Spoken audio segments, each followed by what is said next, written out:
പ്രജിതേ, ഈ ഇസ്രായേലിന്റെ iron dome എന്ന് കേട്ടിട്ടുണ്ട്. അതായത് വളരെ പ്രതിരോധ ശേഷിയുള്ള, അതായത് അവരുടെ വ്യോമ പ്രതിരോധ സംവിധാനം. ഈ ഇത്തരത്തിൽ അയൺ ഡോം പോലെ, ഇസ്രായേലിന്റെ അയൺ ഡോം പോലെ ഒരു പുതിയ സംവിധാനം അമേരിക്ക വികസിപ്പിച്ചെടുക്കുന്നു എന്നൊരു കഥ കേൾക്കുന്നു. അത് അവരെ വികസിപ്പിക്കാൻ ഉള്ള ഒരു പ്രോജക്റ്റ് ഒക്കെ തയ്യാറാക്കിയിട്ടുണ്ട്. അതിന് ഫണ്ടും ഒക്കെ പ്രാഥമിക കാര്യങ്ങളുണ്ടല്ലോ, പ്രാഥമിക ഘട്ടത്തിന് വേണ്ടിയിട്ട് ഫണ്ടും അനുവദിച്ചിട്ടുണ്ട്. $25 ബില്യൺ ആണ് അതിനു വേണ്ടി അനുവദിച്ചിട്ടുള്ളത്. അപ്പോ ഗോൾഡൻ ഡോം എന്നാണ് ഇതിന്റെ പേര്. അമേരിക്കയുടെ വ്യോമ പ്രതിരോധ സംവിധാനം വികസിപ്പിക്കുന്ന വ്യോമ പ്രതിരോധ സംവിധാനത്തിന്റെ പേര് ഗോൾഡൻ ഡോം. ഇസ്രായേലിന്റേത് അയൺ ഡോം. ചേട്ടൻ ഇപ്പൊ പറഞ്ഞതുപോലെ തന്നെ. അപ്പോ ഇത് എനിക്ക് തോന്നുന്നു വർഷങ്ങൾക്ക് മുമ്പ് മുൻ പ്രസിഡന്റ് ആയിട്ടുള്ള റൊണാൾഡ് റീഗൻ അദ്ദേഹമാണ് ഈ ഒരു തോട്ടിന് തുടക്കമിട്ടത്. അപ്പൊ അത് അദ്ദേഹം തുടക്കമിട്ടെങ്കിലും പിന്നീട് അതിന്റെ ഒരു വലിയ ചെലവും ഒക്കെ കൊണ്ട് അത് പാളിപ്പോയി. അവതരിപ്പിച്ചപ്പോൾ അത് പ്രോജക്റ്റ് പാളിപ്പോയി എന്നാണ് പറയുന്നത്. അപ്പോൾ 2029 മുൻപ് ആദ്യഘട്ടം പൂർത്തിയാക്കും. അപ്പോൾ ഹൈപ്പർസോണിക് ബലിസ്റ്റിക് മിസൈലായിട്ടുള്ള മിസൈൽ വിജയം, അതായത് ചൈനയുടെ ഹൈപ്പർസോണിക് മിസൈൽ വിജയം, അത് അമേരിക്കയെയും വലിയ രീതിയിൽ ആശങ്കപ്പെടുത്തുന്നുണ്ട്. ചൈനയ്ക്കും ഈ പറയുന്നത് പോലെ കണ്ണും മൂക്കും ഒന്നുമില്ല. ചുറ്റിനും നിൽക്കുന്നവർ ശത്രുക്കളാണ്, ഞങ്ങൾ മാത്രം വാഴണം എന്നുള്ളതാണ്. അതേ തോട്ടാണ് അമേരിക്കയ്ക്കും ഉള്ളത്. അപ്പോൾ അത് ഒരു വിഷയമാണല്ലോ, രണ്ട് രാജ്യങ്ങളും പരസ്പരം എന്ത് ചെയ്യുന്നു എന്നുള്ളത്.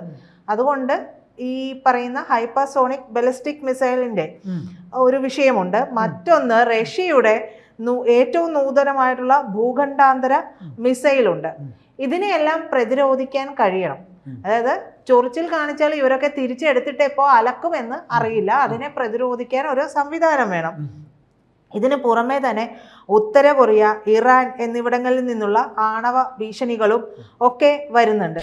ഇതിനെല്ലാം പ്രതിരോധിക്കാൻ അമേരിക്കയെ പോലെ ഈ ഏറ്റവും മുൻപന്തിയിൽ ലോകരാജാവെന്ന് മേനി ചമയുന്ന അമേരിക്കയ്ക്ക് ഒരു വ്യോമ പ്രതിരോധ സംവിധാനത്തിന്റെ വ്യോമ പ്രതിരോധ സംവിധാനത്തിന്റെ കുറവുണ്ട്.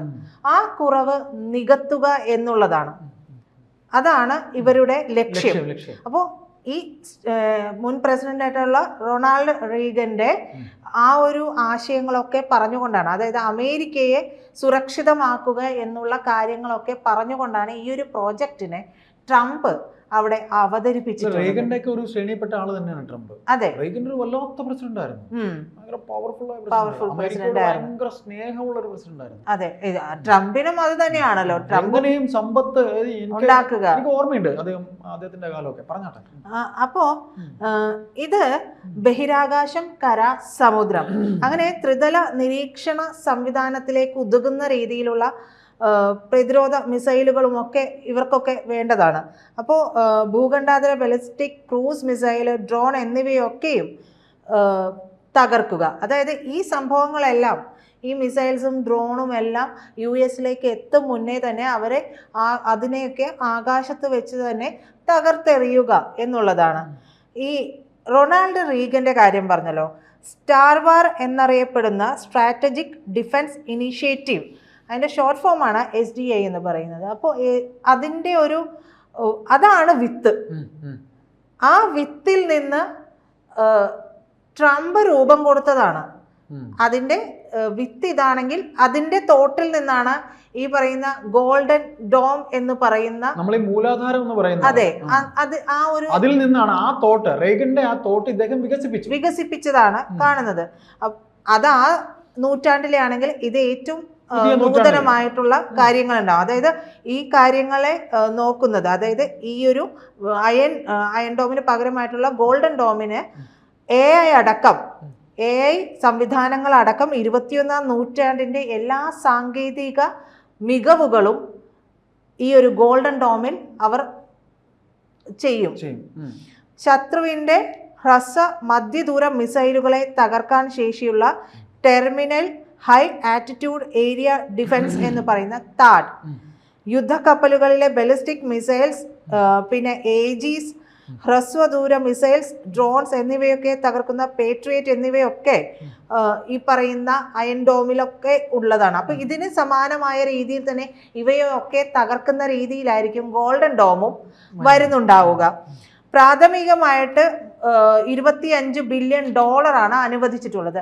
ഇതിന്റെ പദ്ധതി രേഖ എന്ന് പറയുന്നത് 17,500 കോടിയുടേതാണ് എന്നാണ് പറയുന്നത്. അതിൽ 25 കോടി അതിന്റെ നിർമ്മാണത്തിനായിട്ടാണ് 25 കോടി ബഡ്ജറ്റിൽ മാറ്റിയിരിക്കുന്നതാണ്. ബില്യൺ 25 ബില്യൺ ഡോളർ പ്രാഥമിക ഘട്ടങ്ങൾ പൂർത്തിയാക്കാൻ വേണ്ടിയിട്ട് വകയിരുത്തി കഴിഞ്ഞിട്ടുണ്ട്.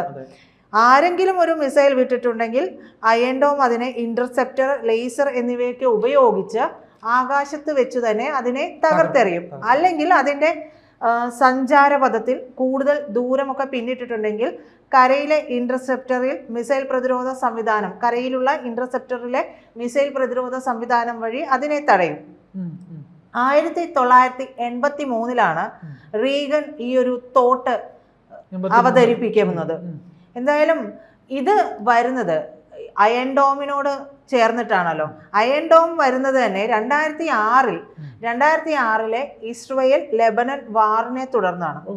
ആ സമയത്ത് ഭീകരമായ നാശനഷ്ടങ്ങൾ ലെബനനിൽ നിന്ന് വന്നിട്ടുള്ള മിസൈൽസ് ഇസ്രയേലിൽ ഉണ്ടാക്കി എന്നുള്ളതാണ്. അപ്പോൾ തുടങ്ങി അവർക്ക് ഇതിനെ പ്രതിരോധിക്കണം. നിരന്തരം ആക്രമണം നേരിടുന്ന ഒരു രാജ്യമാണ് ഇസ്രയേൽ എന്ന് പറയുന്നത്. അപ്പോൾ അവർ ഇതുവരെയും എല്ലാ ആക്രമണങ്ങളെയും ചെറുത്ത് പ്രതിരോധിച്ച് തന്നെയാണ് ആ രാജ്യം ഇത്രയേറെ വളർന്നിട്ടുള്ളത്.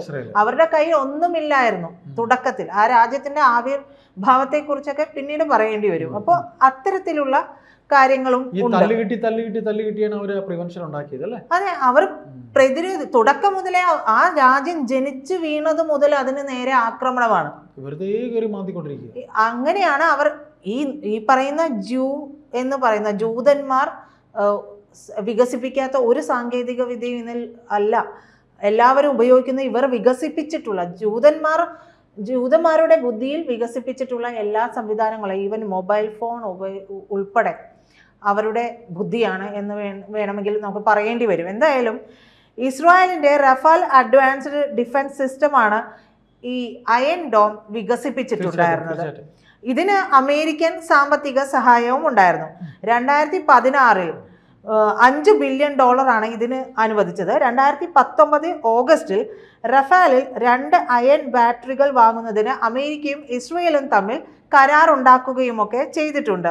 3 യൂണിറ്റുകളാണ് അയൺ ഡോമിന് ഉണ്ടായിട്ടുണ്ടായിരുന്നത്. ഒന്ന് റോക്കറ്റിനെ തിരിച്ചറിയാനുള്ള റഡാറാണ്, മറ്റൊന്ന് പ്രത്യാക്രമണം നിയന്ത്രിക്കുന്നതിനുള്ള സംവിധാനമാണ്, മറ്റൊന്ന് മിസൈൽ ലോഞ്ചറുകളാണ്.